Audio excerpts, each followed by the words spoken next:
Welcome to podcasts recorded live at the Center for Spiritual Living in Portland, Oregon. We have many programs, classes, and workshops developed just for our online audience.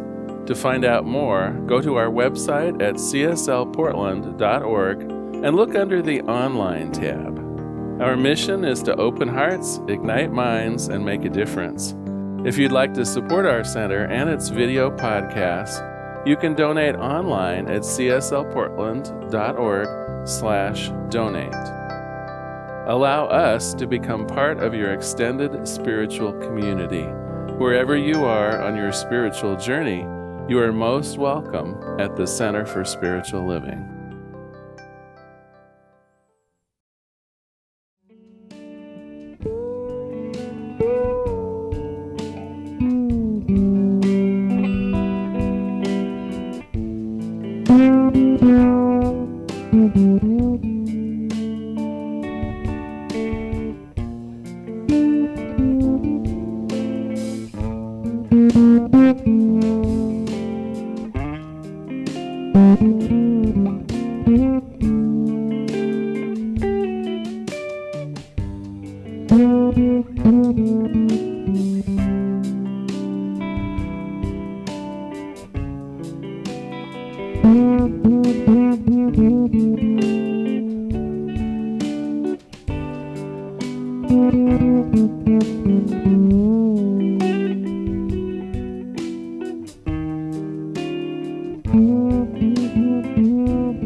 Let's show our love and appreciation to our friends band, Ken Brewer, Jim Solberg, and Don Schultz. Oh, my goodness. And last week, I forgot to mention our wonderful technical staff. We got Mr. Mark Pettijohn on our live stream duties and video. He's just wonderful. And we have Mr. Rick Smith back there on the board. So thank you all so much for making these beautiful worship services happen, celebration services happen. And so would you all please stand with me? We have a brand new opening song in celebration of Black History Month and in celebration of, Season of Nonviolence. All right, yes. And this song is called Peace Begins With You and Me. So we're all gonna go through this the first time. We just keep our hearts open, and the person who wrote it will remember the melody and everything. It's gonna be beautiful. We're surrounded by love, but the song is about if peace is to be, it begins in you and me. Yes? Yes. All right, let's try it on your orange sheet. Here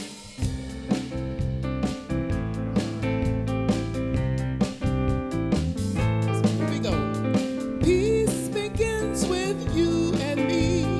I am the peace I want to see in the world, so let it be. Peace begins with you and me. I am the peace I want to see in the world, so let it be. Now to the second part. In my heart, in my mind, in all I do, let peace be alive in me, in our hearts, in our hearts, in our minds, in our minds, in all we do, let peace be alive in me and you. All right, are we ready for love? All right, here we go. Love begins with you and me. I am the love I want to see in the world, so let it be. Oh, love begins with you and me. I am the love I want to see in the world, so let it be.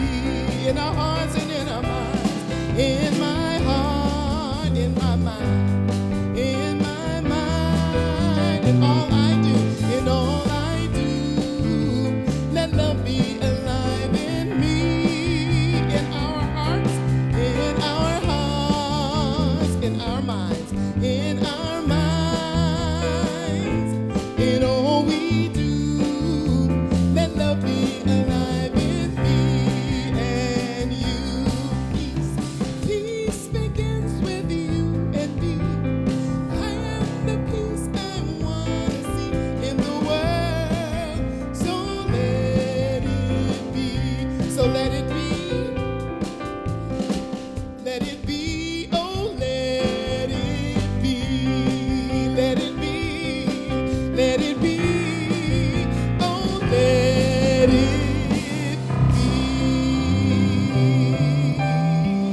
Yes.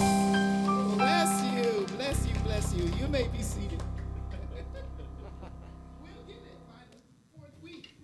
We will. Thank you, Ken.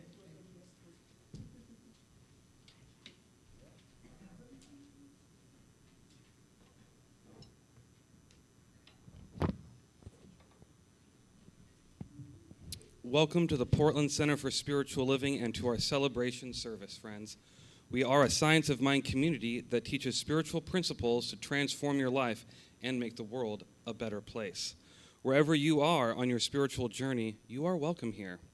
All we ask is that you stay open to the possibility of changing your entire life simply by changing your mind. My name is Sean Larkin. I serve as one of the licensed practitioners on the Center's ecclesiastical team, and it is my honor to welcome each and every one of you here today. If you are new to our center and joining us in person, there are some welcome packets in the back. I'll show you what they look like. Looks just like this. They have information about who we are, what we stand for, and how we might serve you. For our global audience, I invite you to find out more about us on our website at cslportland.org. Under the About Us menu tab, you'll find a lot of information about who we are, what we stand for, and how we might serve you. The website also gives details about the various activities going on at the center. Many of those are digital friendly, so you don't have to be here in person to participate. Everyone is invited to visit our website where you can sign up to receive email subscriptions. On the homepage, scroll down, and on the right-hand side, there's a sign-up. Subscription options include a weekly email listing of our events and services, our free program called 365 Earnest Homes, in which you will receive a daily Earnest Homes affirmation directly to your email inbox. They feature a lovely background picture and some reflective materials presented by our very own Reverend Larry. Lastly, you can enter your birthday to receive an e-card and a special gift on that special day. I'd now like to highlight a couple of the activities going on within our community right now. Right here, right now, our Sunday service is in person here at the center and on Facebook live stream at 11 a.m. Our services are also presented after the fact via YouTube and on our podcast. Wednesday night meditation on Zoom at 7 p.m. And this week, licensed practitioner Sean Larkin, yours truly, is leading a meditation with the theme of contemplation as part of the season for peace and nonviolence. And yes, I will play my handpan as a part of that. Many of you enjoying that, and I'm honored to do that. Today's theme for peace and nonviolence, we have these booklets. They're on the back here, and then the PDF is also on our website, so our digital audience is free to follow along. And today is February 6th? Yes, okay. Just want to make sure. The thought for today is healing. We have a reading. Our featured person is the poet and activist Maya Angelou, whom turned a traumatic childhood experience into a catalyst for creativity and achievement. Today, we invite you to reflect on a painful incident in your life and to find the gift it has brought you. Consciously share this gift with others in the here and now. Thoughtful reflection. We have Friday lunch with Reverend Larry. This Friday, 11:30 a.m. Pacific Standard Time. Meeting is on Zoom and lunch is optional. Just another one of our opportunities to create sacred community. We also have online Zoom groups for our Social Justice Book Club and our 12-step program for women, both of which are facilitated by licensed practitioner Nancy Ashley. We invite you to mark your calendars to join us on February 6th. Wait, that's today, folks. We are having our first quarterly town hall meeting. The meeting will be held upstairs in the multi-purpose room above our sanctuary. It'll also be on Zoom for those of you that would like to participate remotely. We present a 2021 year-end status report and a program update. The Zoom link is on our website. Today is one of the last days that you can sign up for our Winter Connection Circles. They start this week. The circles are a way to discuss the Sunday message via Zoom teleconferencing in small groups at various times throughout the week. You can get more information and sign up online. Today, after the service, you can join the in-person Connection Circle here at the sanctuary at 12:30. All are welcome. We have some educational offerings that I'm going to invite Reverend Larry up to present about. Oh, wait a minute. Forgetting here. Hi, everybody. Glad you're here today. Yeah, we do still have the opportunity to take both a workshop and a class coming up. So first of all, Nancy Ashley, licensed practitioner, will be teaching a half-day Saturday workshop on February 19th, so not much time before we need to be signed up for that. It's called the T Word, and it's about the spiritual practice of tithing. I'll be helping her with that, and it's a nice material that she's put together. You might be surprised at the power of tithing as an actual spiritual practice. And then later in the month, I'll be teaching a series based on the ancient spirituality of ancient Egypt called Hermetics. Starts on February 21st. It's a 5-week series on Monday evenings. For those of you familiar with the law of attraction, you might be surprised that was just one of the 7 spiritual laws and principles taught in ancient Egypt. If you kind of wonder maybe how Moses was able to perform some of those miracles, he was actually taught in the tradition of the Hermetic teachings. So you might want to check that out as well. And I think that will do it. We're right in the middle of planning for spring classes, and I'm guessing by this time next week you'll probably have another series of classes that you'll be able to sign up for spring. And then am I on next again, LaRhonda and I? I think maybe. Am I guessing right? He's thinking. I think we should just do it, LaRhonda. We're doing it live. Yeah, come on up. We can be in the flow. Spirit is moving you, Reverend Larry. Speak your truth. So it's also our pleasure every year to present material for Black History Month. And we also have a booklet on the table as you just came in celebration of Black History Month. Every day features someone, a historical figure in the Black history. And today's figure for February 6th is Langston Hughes. The intention for today is creativity, and oh my gosh, does that describe Langston Hughes. He published his first poem in 1921. He attended Columbia University and was a leading light in the Harlem Renaissance. Hughes published his first book of poetry in 1926. He went on to write countless works of poetry, prose, several plays, some of which have been produced here in Portland, Oregon, as well as a popular column for the Chicago Defender. And I asked LaRhonda if she would be willing to read one of my favorite of his poems. Yes. Are we game? We are game. All right, thank you, LaRhonda. It's a lovely poem. It's called I Too. I too am America. I am the darker brother they'll send to eat in the kitchen when company comes. But I laugh, and I eat well and grow strong. Tomorrow, I'll be at the table when company comes. Nobody'll dare say to me, eat in the kitchen. Then, besides, they'll see how beautiful I am and be ashamed. I, too, am America.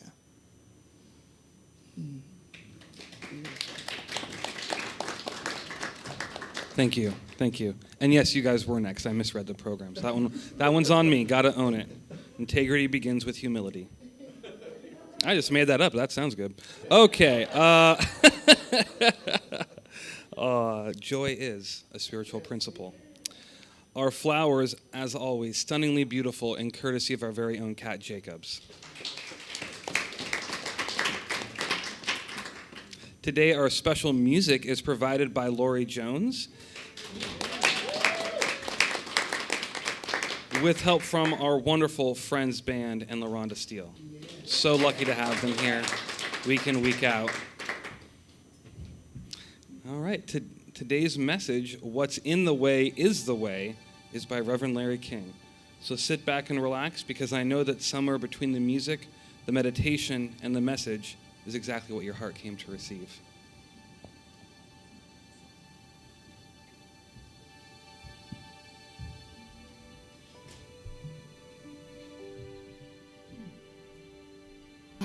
So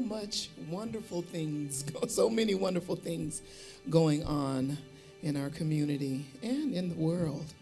But right now, let's settle into our heart space with a cleansing breath as we enter our sacred time of meditation together.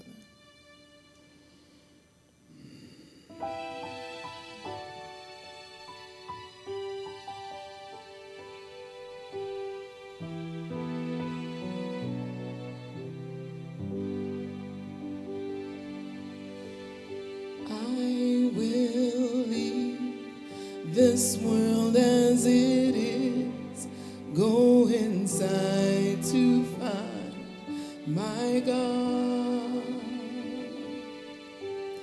I will leave this world as it is, go inside to find my God.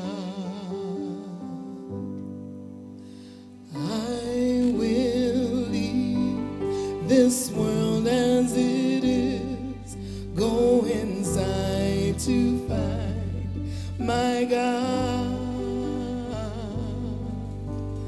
I will leave this world as it is, go inside to find my God. Inside there is peace. Inside there is joy. Inside there is more than enough. Inside there is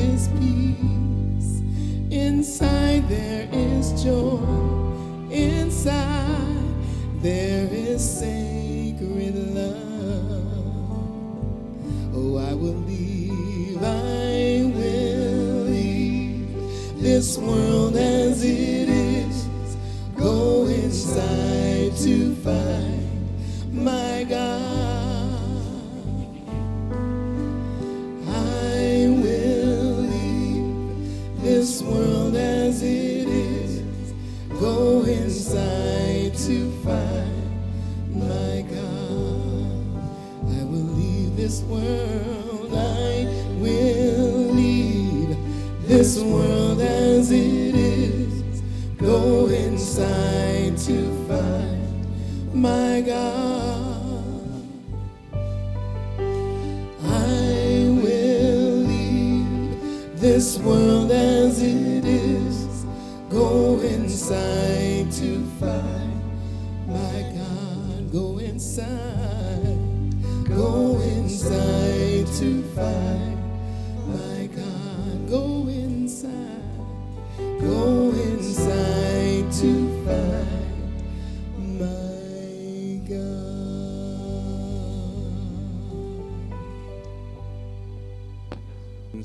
Let us go inside to find the God within. For I know that that spark of the divine within is one with the divine that is all. For there is only that one thing, that one power, that one presence, that one love, that grace, that joy. It is God. It is within me, it is within you, it is within all things, for it is all things. Thus, as we go inside to our meditation, we need take no action to find God. God is already within. And I invite you to relax and let the grace and love of God blossom within you. And I see that blossoming and know that it is good, for it is God happening right here, right now, within and through all of us. And I simply allow this to be, and so it is. And as we relax into our meditation, know that the light within you is good.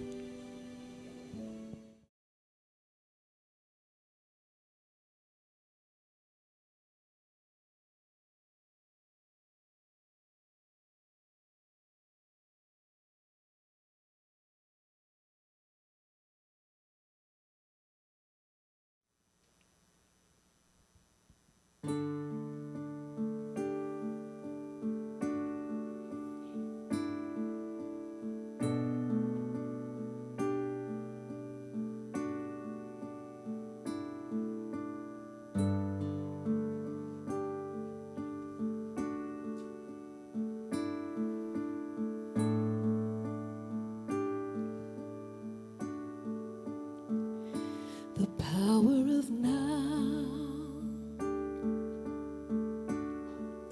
is always present, nowhere to be than where you are. The power of now flows oh so gracefully. The power of now is always perfect, nothing to be than who you are. The power of now flows oh so easily.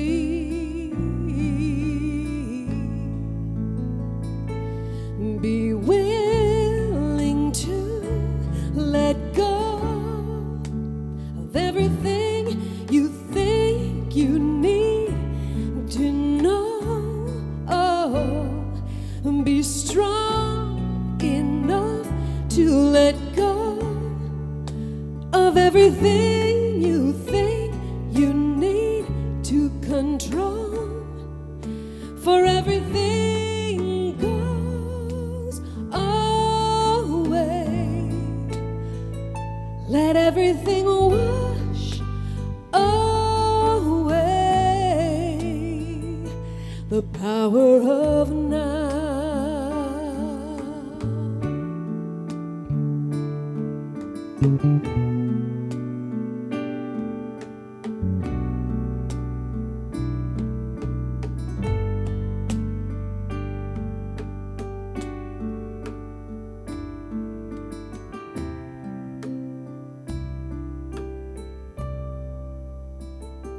the power of now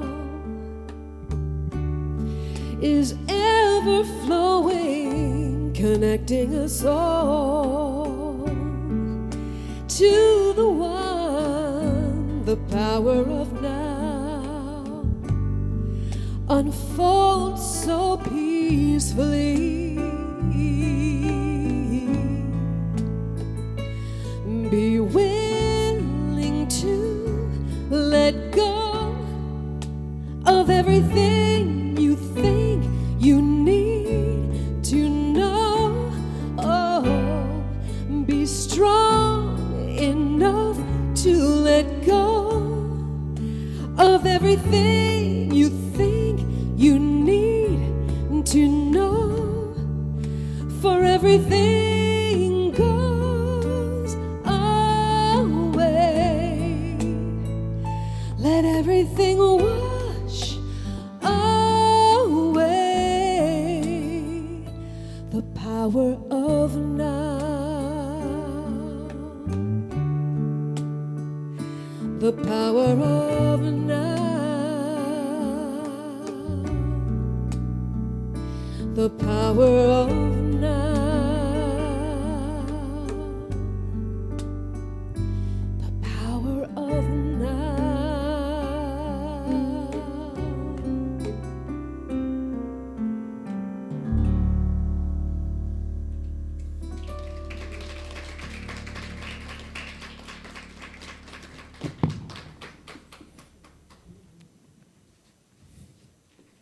Welcome back, Lauri Jones. Wow, how beautiful. Welcome, everyone. So glad you're here today. You know, for the next 2 months, we're starting a new series. We're going to be using Mary O'Malley's book, What's in the Way is the Way, and I'll explain more about that title in a little bit. Her thesis, though, is a simple one, and it really fits in well with what we talked about last month. Last month, you'll remember, we talked about the very nature of God and spirituality itself. We went back to the basics of science of mind and covered some of the key principles that both agrees us with other spiritual practices, but also sets us a little bit apart. And you know, this book starts right out the same way, in many ways, that we started out last month with the discussion of what is this thing called spirit. Now, in her book, she calls it the meadow of possibilities. For those of you who enjoy reading the New Testament, Jesus called it the kingdom of heaven. And Ernest Holmes, as you remember last week, simply called it the universe, that ineffable allness, that unity principle that we talked about.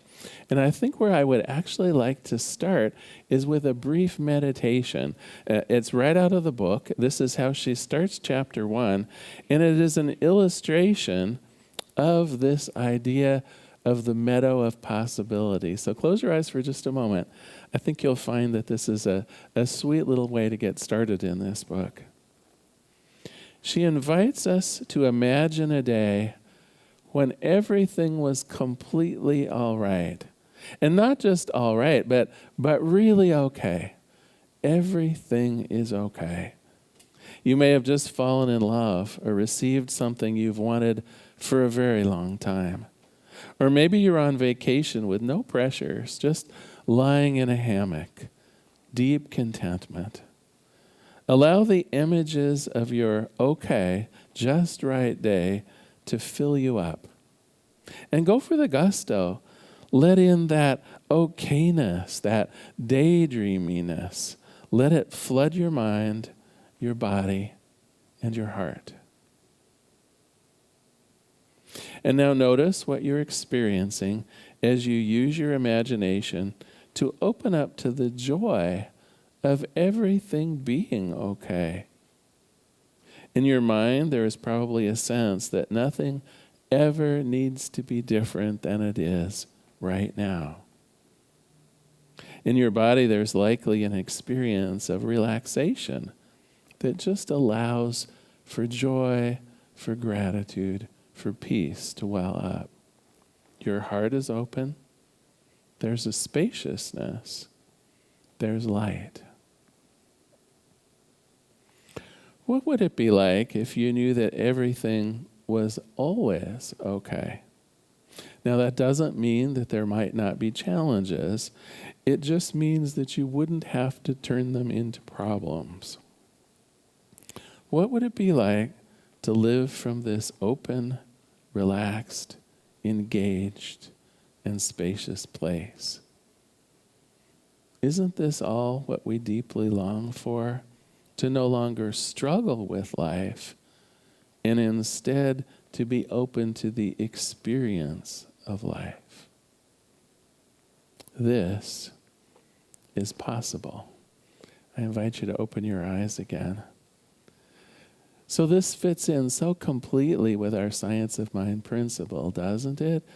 Everything that we ever need, everything that our heart desires, is really available to us in this infinity of possibilities right now. We don't necessarily have to go anyplace. We don't necessarily have to do something or be a certain kind of thing. We don't have to follow the rules or not follow the rules. We just have to show up, and Spirit will meet us right where we are always. Now, I'm sure there's at least one of you out there that's going something like, well, okay, I get that, but I suspect, Larry, that you're talking on the spiritual plane. What about the holy mess I'm in right now in some or other aspect of my life? And so I want to address that, and I think the best way of addressing that is by today's joke. So an American businessman was at the pier of a small coastal town in Mexico when a small boat with just one fisherman docked. The fisherman had caught several large yellowfin tunas. The American complimented the fellow on the quality of the fish and asked how long it took him to catch them. Well, the fisherman replied, just a little while. So the American then asked, well, why didn't he stay out longer and catch more fish? Well, the fellow said he had enough to support his family's immediate needs and still some to sell. The American then asked, but what do you do with the rest of your time then? And the fisherman smiled. I sleep late, I fish a little, I play with my children, I take a siesta with my wife, Maria. I stroll into the village each evening where I sip wine and play guitar with my amigos. Well, the American scoffed. I'm an MBA, I could help you with this. If you just spent more time fishing, you could use the proceeds to buy a bigger boat.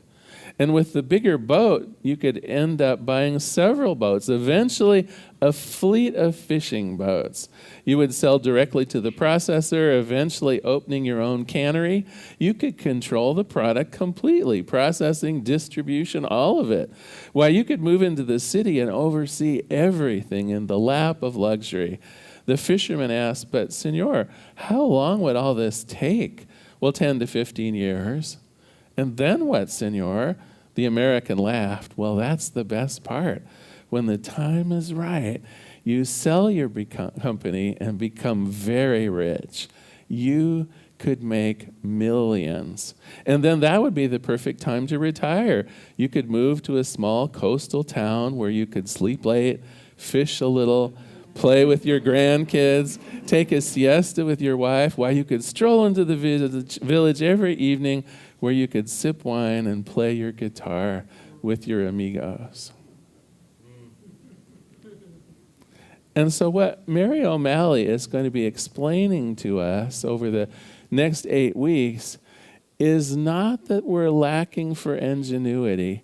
It's not that we're lacking for directing our thoughts. It's that perhaps we have our sights on the wrong objectives. Her suggestion, in fact, is that we're preoccupied with things that are not even healthy for us to be preoccupied with. And that if we wish to continue feeling that meadow of expectancy that she talked about, if we wish to embrace the idea of heaven here on earth, it isn't so much that we don't have what it takes to do that already. In fact, she would say that we have what it takes all the time and in every minute. It's that we're busy elsewhere. So let me explain a little bit about busy elsewhere. And I think the best way to do that is to talk about something that goes on in our minds, probably, well, even when we're sleeping, I would guess.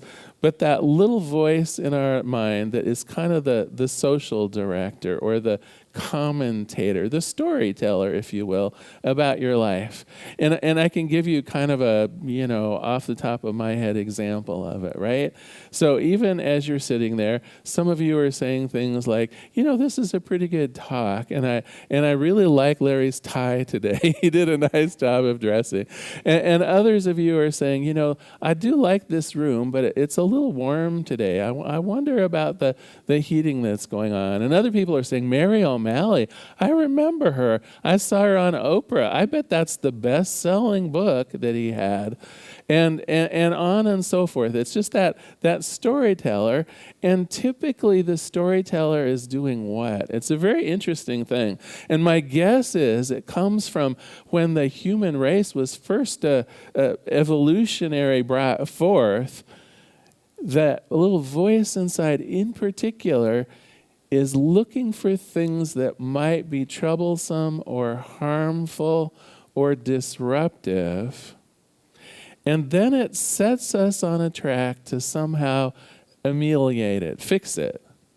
So our brains, sadly, I think, although it served us really well, in fact, in another talk maybe a year ago, I did ugh at the dawn of history and hiding behind a rock up here. And I think, our brains were designed marvelously to keep us safe. But that was when saber-toothed tigers were hunting us down. That was when we were not at the top of the food chain. That's when we didn't have houses to shelter us from the storm, when we didn't have supermarkets where we could just stop in and pick up what we needed.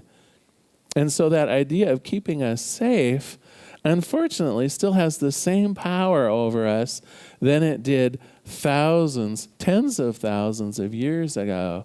And when we see something out of place or something a little bit harmful, we get that flush of chemicals and emotions in it, just as though there were actually something dangerous out there waiting for us.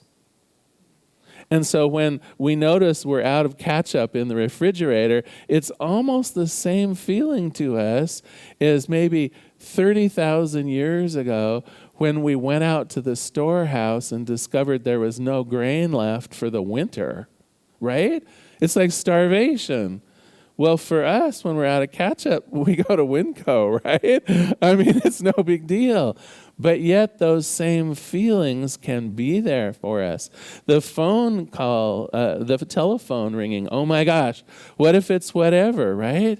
It's like that flush of emotion, almost like all of us have a minor form of post-traumatic stress syndrome. The littlest things suddenly take us out of that field of possibility that the meditation led us into and has us wanting to fix something. So our brains were designed to notice the harmful, the wrong, the out of place, the different, and to fix it. There isn't that much that needs fixing anymore. If you really think about it, replay your last week. Now, if you're like me, in the last week, there were 7 days, 24 hours in each day, and I would bet there was maybe 1 or 2 days that for 5 or 10 minutes, things were not going well. Do you realize percentage-wise what that is of our life? And yet our mind, is seeking out the smallest little things to find wrong and fix, even if it doesn't really need fixing. It's just a thing. It's just something that happened. It was just that upsetting telephone call that I had. It was just that encounter with that one person in the supermarket that was a little less than pleasant, and yet, right? I've replayed it over in my mind 37 times. I've wondered if I should have said something different more times than you can count. I woke up with this strange feeling in my heart that something wasn't right. Do you see what I mean? It's our brains pretending that we're, 20,000 years ago and really in trouble when our lives are, I figured out the percentages on that, by the way, when our lives are 99.98% going super well. So how do we get away from this find and fix, this find fault and fix? How do we get to minimize that and become more in the meadow? When we're in the meadow, when we're in the kingdom of heaven, when Ernest Holmes said we're moving with the universe instead of against it, we begin to notice that everything around us is actually pretty darn delightful. We notice that our relations are 99% sweet and loving and honest and open. We notice that our working environment is actually very supportive and helpful. We notice that our friends and our neighbors and the people around us, not without exception, but mostly are there living in harmony and peace and goodness. We're going to learn a technique starting next week that you can think of as harnessing your curiosity. But I want to try it out on you for just a moment before we close today. So picture the last time, think about the last time that you were upset with someone or something. Now, it might have been, you may not have to go back that far, right? For those of you who read the news every day, I'm pretty sure there was something in there that may have ticked you off a little bit. That's us getting out of the meadow. That's us wondering how society is going to fix politics, how society or what I can do to support, I don't know, anti-racism or like you name it. We're immediately in that mode of finding the fault and then what can I do to fix it? What if instead you simply directed your mind to curiosity? Have you ever thought of curiosity as a spiritual tool? I think we're going to have some fun with this.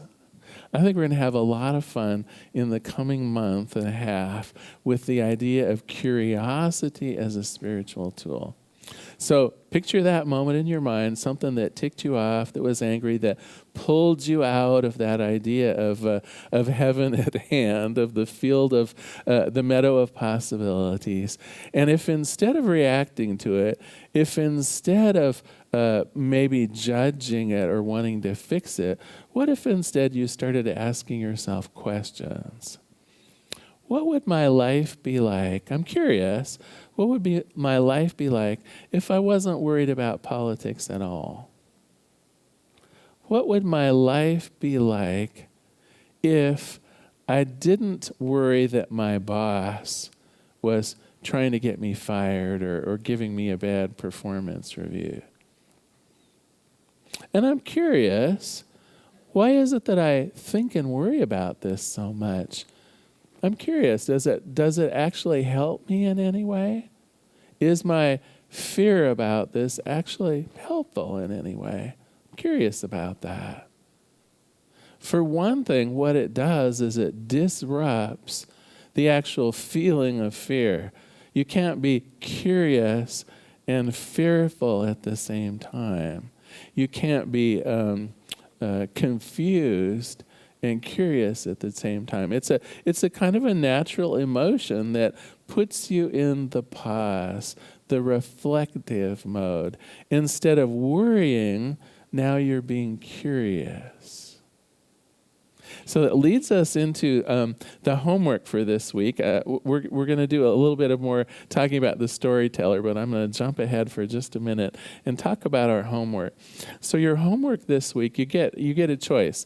Half of you get to do one homework and half of you get to do another homework. The good news is you get to choose which half. I'm not going to assign it out. So the first part of the homework is to use the meditation that we did in the books. I know many of you have purchased the book, or for those of you online or with access to a computer, you can just replay the part of today's service where I led you into that meditation around the meadow. So for half of you, I would like you to experience more of the meadow. If you could work that into your schedule every day, I think that alone could change your life. It's just a reminder of what reality really is. You are living in the meadow of possibility.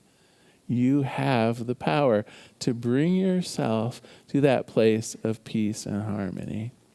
So I'd like half of you to do that. The other half of you, though, I would like you to use this new technique of just curiosity. The next time something pisses you off, the next time something upsets you, the next time you feel like your button's been pressed, instead of anger, instead of trying to fix things, instead of replaying them in your mind and hoping for a better result, or I don't know, does everybody here know that squirrel cage effect where something you just chew on it and chew on it over and over in your head? Next time you find yourself doing any of those things, instead, be curious about it. Why am I feeling this way? Does it actually serve me in any way? Is this a useful activity? Just do a little positive inquiry. Don't beat yourself up. Just ask yourself some positive questions. Who would I be if I didn't worry about this? What would it be like if I just approached everybody fresh? If I just left the story behind? Remember the storyteller? What if I just left the storyteller behind and just took things as they came to me? What would that be like? Well, before we close today, I do want to talk a little bit more about the storyteller, because I think there is a part of the storyteller that's really useful for us, and a part of the storyteller that does represent perhaps this more disruptive force that gets us out of experiencing the good life. And I want to make sure that you can tell the difference. It's the difference, I think, between our intuition, which is God-centered, our intuition, which is that positive force, that voice inside our head that is really motivated by love and light and spirit, and then the part that we've been talking about, the storyteller that's always out to find fault or find things that are different and then fix them. Primarily, it's easy to spot because of the motivation. The fixer, that fixer voice, that problem finder voice is always motivated by fear. They're always worried about something. So if the voice comes from that place of fear, that's the one that you should be questioning. Is this really true? Do I really have to worry about this? I'm curious about whether I have to listen to that voice. I know it kept my ancestors safe, and it may be the thing that keeps me safe, right? If the MAX train is headed towards me and I notice, oh my God, I'm on the track, right? I'm not saying to dismiss that voice, but when that voice comes up, ask yourself, is this useful? And then the other voice is almost always motivated by love. It's the voice that's moving you forward. It's the voice of spirit in your mind, tipping you off to new opportunities, new ways of being, an expanded view of the world. So we both have that commentator going on. We all have that idea of the storyteller. But let us be picky and choosing about which of the voices we live with and act upon. Let us not keep churning away at the fears that probably aren't even real. And instead, listen to the voice of love that can lead you forward into a more expansive life. Well, you've got your homework, just that quick reminder. Half of you are going to do the being in the meadow sort of meditation. You're going to spend just a few minutes every day bringing yourself back to that awareness of infinite possibilities, infinite love, infinite life. If you want to use the meditation out of the book, it's a great idea. Otherwise, you can probably lead yourself there by your own memories of a time when everything felt okay. And then the other half of you are just going to notice those voices going on in your head, the storyteller. And when the storyteller is coming from a place of fear, telling you, oh my God, you need to fix this. Oh my God, I need to replay that conversation. Oh my gosh, what was she thinking? What's he going to do? If it's that voice of fear, just start being curious about it. I'm going to close today with a quote from the book and a prayer. She says, you, like Sleeping Beauty, can wake up from that annoying storyteller. As you discover how to listen to your heart and trust it again, you will discover that it is the wisest guide and friend that you will ever have. Your heart is the gatekeeper for the energy of aliveness that you really are. The more open your heart is, the more you have access to your natural state of peace, of well-being and ease, no matter what is happening. It is possible to live a life in which your reactive mind, that storyteller, does not close down the wisdom of your heart. And this is the journey that we are on. Let us pray. There is one power, there is one life, one joy, one love. There's only this one thing. And what I know about this one thing is that it's everything, every person, every place, every situation, all of it, centered in the consciousness of Spirit. Each of us within Spirit's good grace. I know that means me. I know that means all of us. And I claim on this day that we have that willingness to accept life as it comes, infinitely good. No need to be fixing and changing. No need to be drawn into the drama of the world. There's a willingness on all of our parts to stop finding problems to fix and to enjoy the grand life that exists for us right here and right now. And so I'm grateful for this. I recognize in it the solution to so much of the world's issues. I'm grateful in knowing that these spiritual principles are alive and at work in my mind and available to the world. And so in gratitude, I release this prayer. I release it into the action and activity of the law. I let it be, and together we say, and so it is. Well, thank you so much for being here today. So glad that you're here. Now is our time of conscious contribution. I invite you to take your gift or your tithe. Those of you online can go to our website at cslportland.org/donate to make an online donation. If you'd like, you can repeat after me. Something wonderful. Excuse me. I'm already at the end. What am I doing today? Graciously I give. From a place of love, knowing that as I give, so do I richly receive. Would the ushers please begin receiving the gifts? Thanks. I'm trying. I'm holding on. Let's sing our offering chant written by our own practitioner, Marcy Beck. All right? More than enough. Oh, yes. As we joyfully give. Yeah. Lyrics are on your sheets. Here we go, y'all. More than enough. More than enough. More than enough. More than enough. More, much more. More than enough. More than enough. I am more than enough. I have more than enough. There is more than enough.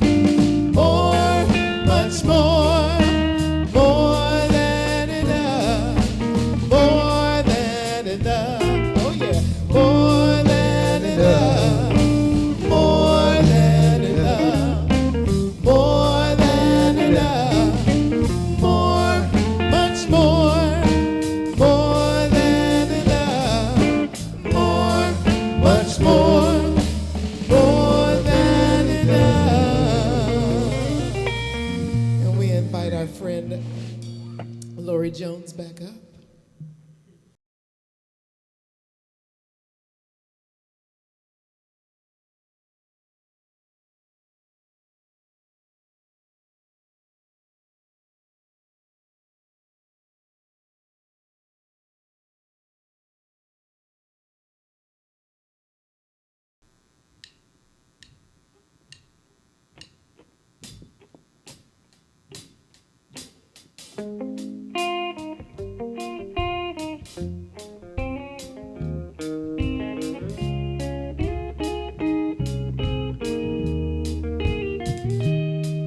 When I'm caught up in trying to move forward, trying so hard to find a better way. When my mind won't stop, when I'm beating myself up, I know it's time to stop and gently say, it's enough to feel the breeze on my face. It's enough to just breathe life. It's enough to know the love that's in my heart. And it's enough just looking in your eyes. Ooh, and in this place of calm and still and wonder, life is magical again, and I am free. And I don't need to know just where or how to go. Right here, right now is all I need. And it's enough to feel the breeze on my face. It's enough to just breathe life. It's enough to know the love that's in my heart. And it's enough just looking in your eyes. Oh, life is a gift. So are you, and so am I. I don't ever want that truth to slip on by. So please remind me that it's enough.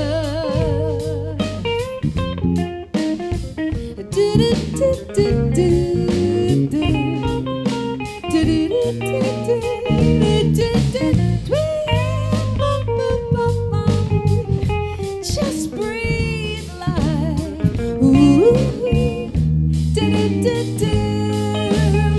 Ooh, life is a gift. So are you, so am I. I don't ever want that truth to slip on by, to slip on by. Oh, it's enough to feel the breeze on my face.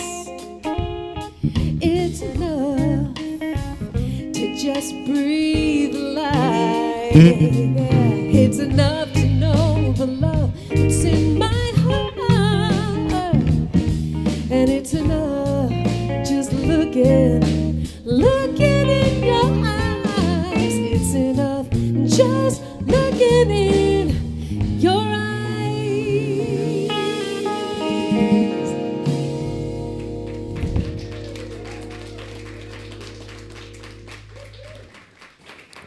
What a treat. Thank you. Yeah, come on up, Consuelo. I'll meet you part way. I know it drives the cameras crazy, but we'll meet halfway. On behalf of the Portland Center for Spiritual Living, I receive these gifts with great love. I know that our vision of a world that works for everyone and our vision of personal empowerment, I know as we pay our bills, as we make gifts to other nonprofits, this circle of love expands. I let it be, and so it is. Thank you. So just a couple quick reminders. A special shout out and welcome to those of you who are here from our meetup group. We are going to be having a special meetup connection circle at 12:30. In fact, Reverend Marilyn, would you just hold, for those of you who are here for meetup, this is Reverend Marilyn, and she'll be leading there. Oh, we even have a sign. Thank you. For those of you here in the sanctuary who are going to be here for the meetup connection circle, check in with Reverend Marilyn, and she'll get that started about 12:30. For those of you online, I'm inviting you also the possibility of attending our quarterly town hall meeting. That also starts at 12:30. So we got choices for people. Those of you here in person could also come upstairs to the multipurpose room for that town hall meeting. So it's either online or in person. Either way, the Zoom links are on our website if you choose to do that. And simultaneously, Reverend Marilyn will be down here for our in-person connection circle. Now, those of you who maybe don't know what a connection circle is, it's a small group that simply discusses the Sunday message. So you'll get a chance to actually talk a little bit about Mary O'Malley's book and what I presented today in a more informal situation where we'll listen to what you have to say as well. So either way, please consider lingering either upstairs for the town hall meeting or downstairs for the connection circle. You'd be more than welcome. Yeah, Nancy. So Nancy says food might even be involved. I knew I loved Nancy. Thank you for that reminder. I had forgotten. For now, though, let's do our benediction. I invite you to stand. And if you'd like, you can just repeat after me. Something wonderful is flowing through me right now. Something wonderful is flowing through me right now. It is this thing called life. Life is in my mind. Life is in my body. And life is in my affairs. I think it. I feel it. I expect it. And I am it. Just the way that I am. Please know with me that you are never alone. If at any time during the day or night, if forgetfulness might creep upon you, go within. On that altar of the Most High, recognize that you are loved. And in gratitude for this certainty, I let it be. And so it is. Our closing song this month is Lift Every Voice and Sing. The lyrics are on your lyric sheet. Amen.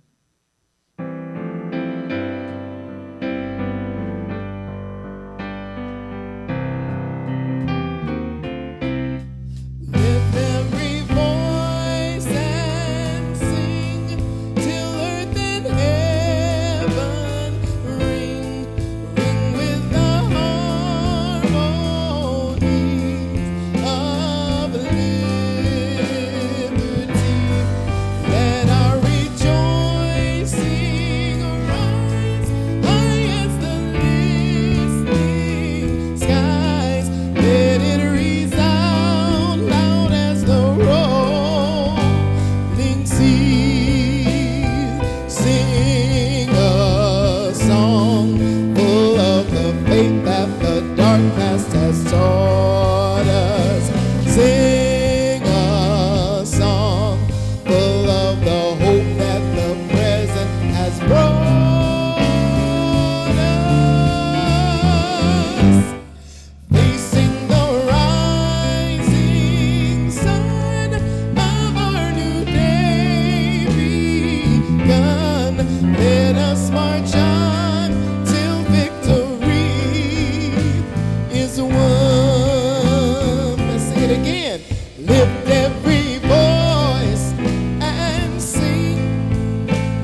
If you happen to be in the Portland, Oregon area, we'd love to have you visit in person. The Portland Center for Spiritual Living is located at 6211 Northeast Martin Luther King Jr. Boulevard. We have inspirational services at 9 a.m. and 11 a.m. every Sunday. We also have many programs, classes, and workshops developed just for our online audience. To find out more, go to our website at cslportland.org and look under the Online tab. We have a variety of content dedicated specifically for our online listeners. Our mission is to open hearts, ignite minds, and make a difference. If you'd like to support our center, you can donate online at cslportland.org/donate. Our website is also the place to learn more about what's going on at the center or to contact us. Allow us to become part of your extended spiritual community. Wherever you are on your spiritual journey, you are most welcome at the Center for Spiritual Living.